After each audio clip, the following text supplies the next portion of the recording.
বিসমিল্লাহির রহমানির রহিম। যে বিষয়টার কথা বলছি সেটা হচ্ছে গিয়ে দেখেন, আমরা দেখলাম সেদিন সিলেট শহীদ বিভাগে কিন্তু একটা মানববন্ধন হচ্ছে যে সিলেট টু কক্সবাজার ট্রেনের দাবিতে।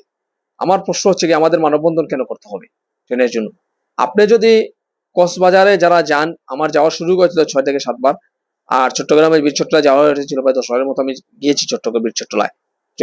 ব্যক্তিগত কাজে বা ভ্রমণের কাজে।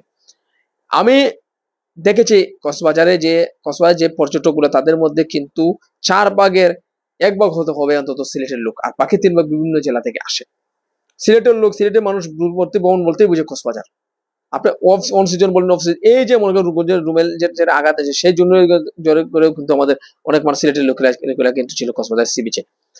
আমাদের যদি সিলেটের মানুষগুলো যদি কক্সবাজারে যাওয়া বাদ দেয়, তাহলে কক্সবাজারে কিন্তু পর্যটক শিল্পে একটা হাহাকার দুর্ভিক্ষ সৃষ্টি হবে। আপনারা এখন প্রশ্ন হচ্ছে গিয়ে এই যে কক্সবাজারে যে পরিমাণ লোক, সিলেট থেকে যে পরিমাণ লোক কক্সবাজারের সমুদ্র সৈকতে বেড়াতে যায়, রাঙ্গামাটিতে যায়, চট্টগ্রামে যায়, বিশেষ করে শাহ আমানতে দোয়ানিতে বা দোয়ানিতে।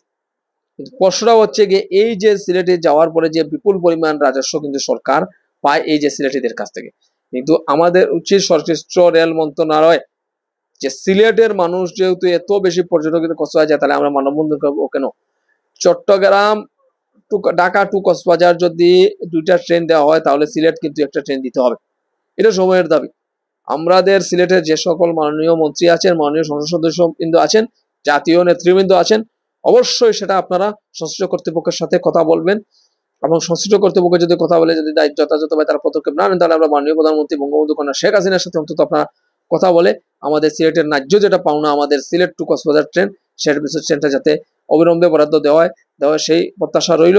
আমি বিশ্বাস করি জাতির জনক বঙ্গবন্ধু কন্যা শেখ হাসিনা তিনি সিলেটিদের প্রতি অত্যন্ত দুর্বল, এবং তিনি চা খাওয়া পান করার সময় কিন্তু সিলেটিদেরকে স্মরণ করেন। তিনি বিভিন্ন সময় সিলেটিদের সাথে বিভিন্ন সময় ভিডিও কনফারেন্সে সিলেটের নেতৃবৃন্দের সাথে আমার মনে আছে রেজিস্ট্রারি মাঠে ২০০৮ সালে কিন্তু একটা মুহির সাহেবের শেষ একটা সভা ছিল, সেখানে কিন্তু বঙ্গবন্ধু কন্যা শেখ হাসিনা তিনি ভিডিও কনফারেন্সে যুক্ত হয়েছেন। তখন তিনি বলেছিলেন যে সিলেটিদের সাথে কথা বলছি, চা না খেয়ে কথা না বললে কি হয়, চা খেয়ে সিলেটিদের সাথে কথা বলছি। এই যে সিলেট প্রেমী বঙ্গবন্ধু কন্যা শেখ হাসিনা, তিনি আশা করি যদি আমাদের সিলেটের জাতীয় নেতৃবৃন্দ এই সমস্যাটা বঙ্গবন্ধু কন্যা শেখ হাসিনার দৃষ্টিগোচর করেন, তাহলে অবশ্যই বঙ্গবন্ধু কন্যা শেখ হাসিনা তিনি সকল আগে নির্দেশ দিবেন যে সিলেটিয়াদের জন্য সিলেট টু কক্সবাজার একটি ট্রেন এবং সিলেট টু চট্টগ্রাম আরেকটি ট্রেন অন্তত বরাদ্দ করা হোক।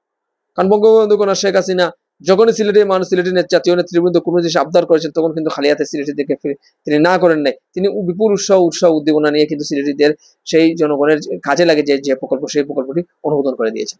সবার সুস্বাস্থ্য মন্দিরকে কামনা করে শেষ করলাম। ধন্যবাদ সবাইকে। খুদা হাফেজ।